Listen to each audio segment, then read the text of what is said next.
ni ita ce rayuwata.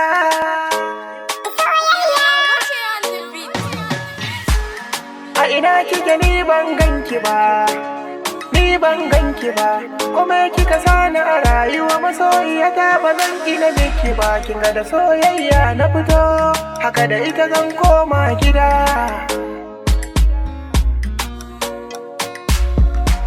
Ni dai farkon ganin da na yi miki ke kika sa can zuciya.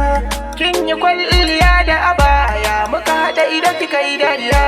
Ta sanar ji wani abu a raina, sabo ya kai zuciya.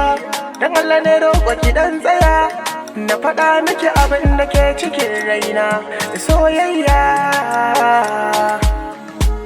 ki zo mu hau jirgin soyayya, ya kai mu birnin masoya. Ga guri na baki ki launa, zan faɗa miki sirrina. Akwai abin da yake gudana, soyayyar ki tana